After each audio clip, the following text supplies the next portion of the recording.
Hello to all my subscribers, welcome back. And if you're not a subscriber, well, what's wrong with you? Right, today I want to talk about reading in a foreign language and some of the challenges and opportunities that it presents.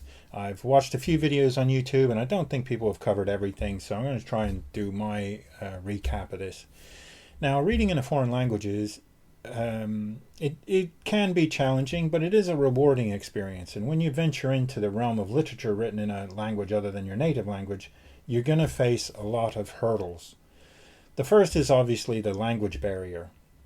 So you need to understand the vocabulary and the grammar and the idiomatic expressions of the foreign language. And this can be very demanding, especially if it's significantly different from your own.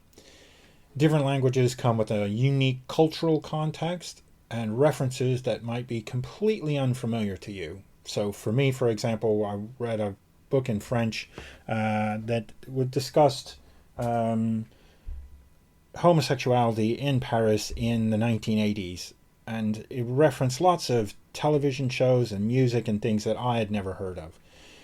And that book was extremely difficult to understand, even though I understood almost all of the language. So it's not just linguistic skills that you need, but also some cultural sensitivity in order to grasp the nuances of the language. And depending on the language, some texts are considerably more complicated than what you're used to in your native language, and this can be both a challenge and a source of intellectual satisfaction. So overcoming these challenges, it's a substantial hurdle, but you get a new world and a new perspective, because reading in a foreign language opens up a new world of culture and perspective. It gives you access to literature and ideas and experiences that might not be available in the translation. It helps your language skills immensely. It's a powerful way to improve your language skills, and by grappling with the intricacies of another language, you gain a deeper understanding of the vocabulary and the grammar and the syntax. And of course, it gives you some cultural enrichment. You gain insights into the culture and the people and the history you speak the language, of the people who speak the language. And generally, reading in a foreign language is a gateway into different worlds and cultures.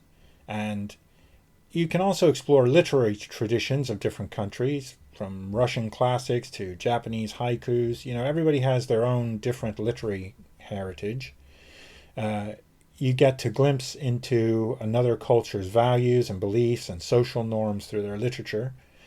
And it gives you a global perspective. It widens your worldview, and it makes you more aware of the global interconnectedness of the human language species and the human species. And of course, reading can be a highly enjoyable way to learn and practice a language.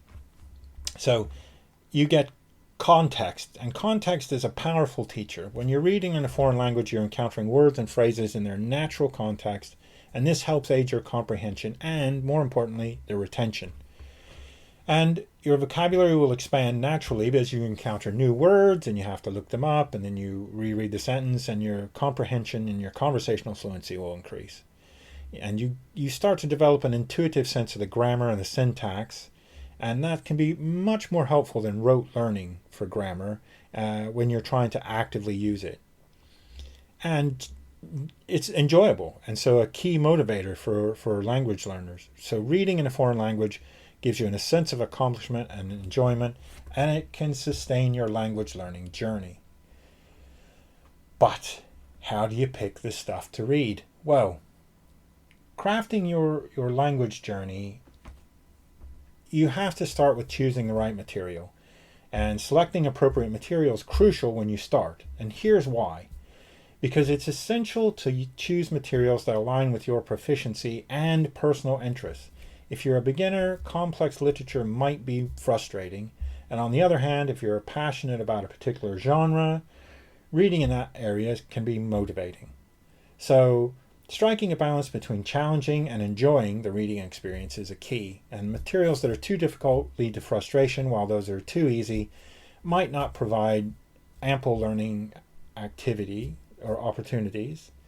So try various genres: novels, newspapers, comics, whatever you find suits you best. Each genre offers a different linguistic and cultural experience.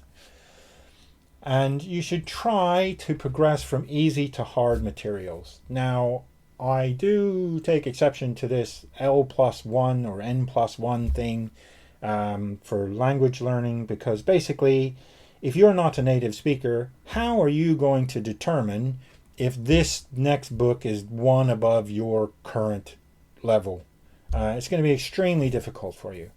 I find it would be more, does this book interest you? I mean, would reading this book motivate you to learn? Because if it does, you will struggle through it. If you're not interested in the book, and even if it's slightly too difficult for you, you'll just skip it. So yes, the general agreement is try to go from easier to more progressively harder material, but I say look for things that interest you.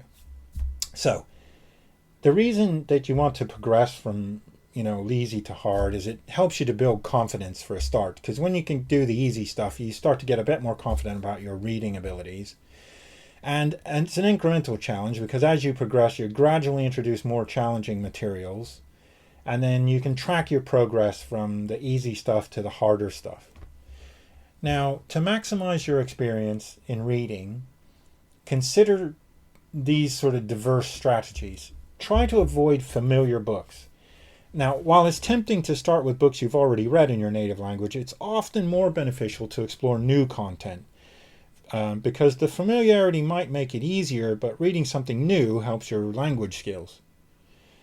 Now, young adult books are often recommended for language learner because they use accessible language and they deal with relatable themes, and it makes them a good choice for language skills. Better yet are graded readers, because these books are designed by native speakers for language learners. So these have had their difficulty levels calculated, and they make it a lot easier to match your suitability with this book and your current proficiency. And they typically include vocabulary lists and comprehension exercises as well. Now, parallel texts are something that learners would find very useful, because they present the same story in both the target language and your native language, and facilitate your comprehension and vocabulary acquisition.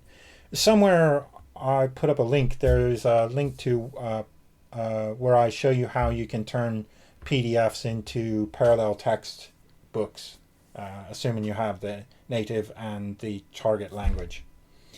Now, while we're speaking of books, I just want to stop for a moment and say that this channel isn't sponsored. I don't make any money from YouTube, but I do write books. And as an author, I take this opportunity to ask you to have a look at my books on Kindle or Amazon or Barnes & Noble or Apple or wherever they're available, almost everywhere. And buy my book. If you like reading, then just, my book will help you. And hopefully you'll enjoy it, and it's a win-win. So just that quick bit of self-promotion, and then we'll move on. The next bit is navigating challenges, right? You're going to have a lot of challenges when you first start reading. And the beginner's odyssey, when you first start, it's going to be extremely challenging, more so than when you get to a higher level. But here's some stuff to think about. Reading for input challenges. So for beginners, reading the language input can be particularly daunting, primarily due to the lack of vocabulary. And while it might seem like you're deciphering code, many words and phrases are unfamiliar, but they become familiar as you use them, especially the more common one.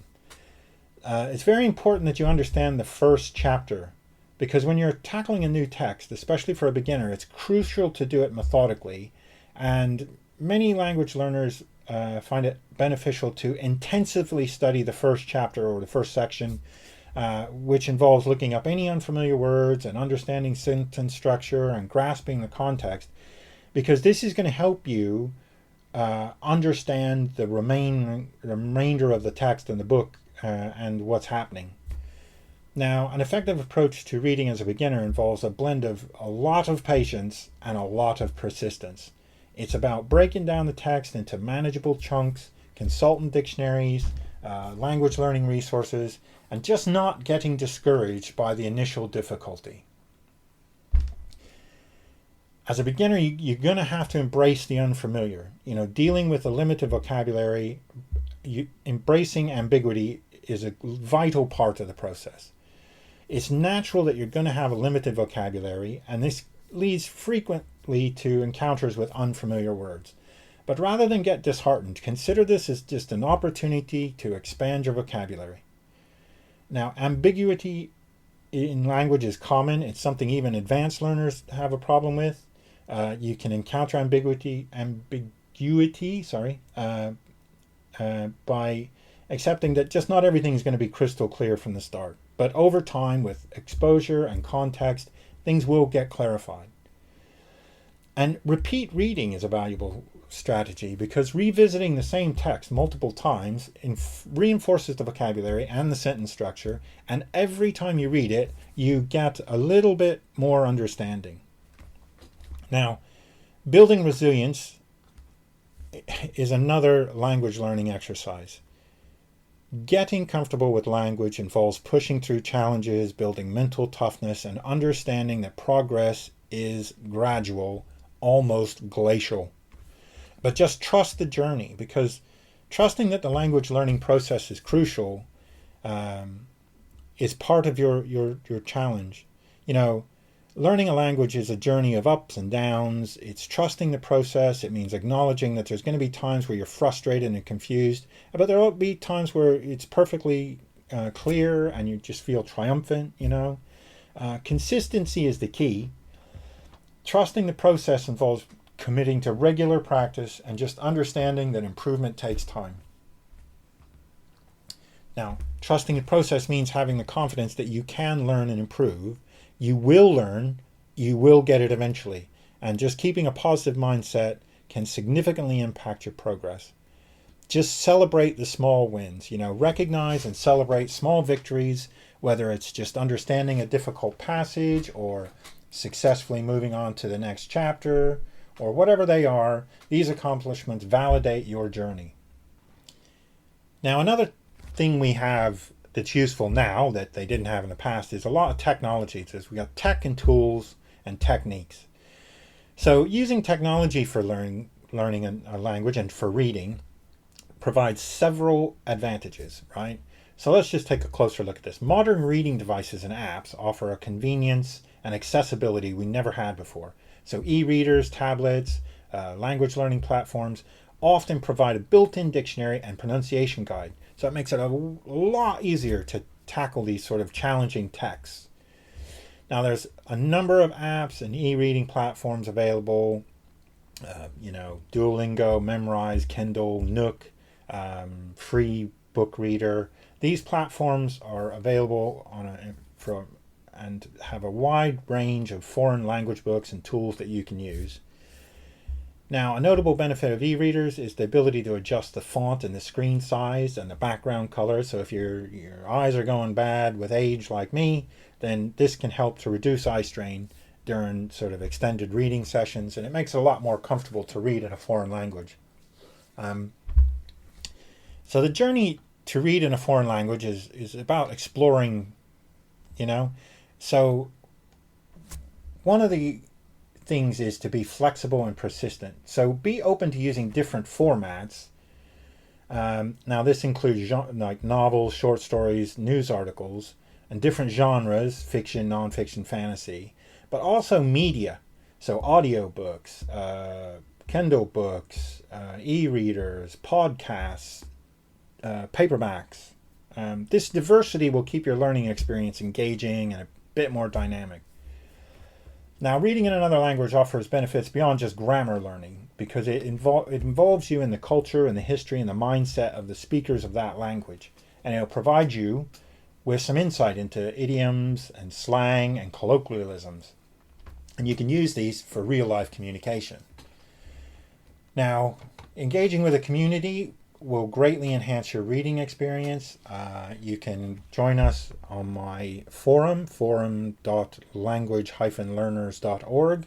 There's lots of people there learning languages.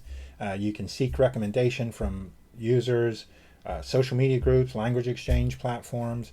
Many people will help you pick materials interact with online content, and try and build a comment section in your community to try and ask questions and share your thoughts to try and deepen your understanding of the text. And it might even be worth creating a blog and just writing or summary or book review as you read in your target language, because not only does this help you with your reading, it also helps you with your writing. So your language odyssey, you need to start strong. Begin your journey with a strong footing, and the way to do this is to start with simple sentences and straightforward language. When you're a beginner, it's advisable to start with materials that contain simple sentence and straightforward language. Children's books are good for this. Graded beginner level texts are ideal choices because they give you a solid understanding of basic vocabulary and sentence structure. Leverage the power of the internet and the community to find available resources in your target language. Try and find bilingual texts where you've got both the target and your native language. Engage with online language learning communities to try and find recommendations for books or reading and an appropriate level of reading. But consistency is the key. So one of the things you might want to do is establish a reading schedule that's consistent. It helps build a habit and ensures that language learning becomes an integral part of your daily life. Now, audiobooks and podcasts are also useful because this helps your comprehension of oral language. But you can also use this with a listen and read. In other words, you can read the book whilst listening to the book at the same time in your headsets. But whatever you do for reading, try celebrating your language learning process. And, maintain a language journal to track your journey, jot down new words, phrases, etc. But keep a reading log so that you know how many books you've read in your target language and how often you read and how many minutes and etc. Trying to set yourself some realistic goals. Don't think that you're going to be able to read 15 novels a day. You're probably just not going to have time for that. But celebrate every milestone when you reach it. Whether it's completing a book or just understanding a passage or having a conversation using some of the vocabulary you picked up while you're reading. They're just accomplishments that they'll keep you motivated and keep you going. Now, I know this is a very generic list. It doesn't probably help you with any specific language if you're learning Spanish or French or Italian or whatever. But, it's basically the tips that will apply to every language when you're starting out reading. You need to be selective in your material, but you need to be consistent, and you need to, do it every day and work hard at it. So that's it for me today. If you like this sort of content, let me know. If you are starting or if you have been doing reading for a while, let me know in the comments. I personally have a target of 125 books a year. So hopefully I'll hit that target this year. Not foreign language books, but just books in general. But yeah, let me know how you're doing with your reading. Let me know what you found difficult, and let me know if any of this struck a note with you, if anything really resonated, or if you thought it was wrong. Let me know in the comments. As always, please like and subscribe, and I will see you next time. I'm henceforth going to try to put out language-related materials on a Tuesday, and I'm going to try and put out technology-related material on a Thursday. So you can pick your flavor or mix and match or have both. So thank you very much for listening, and I'll see you soon.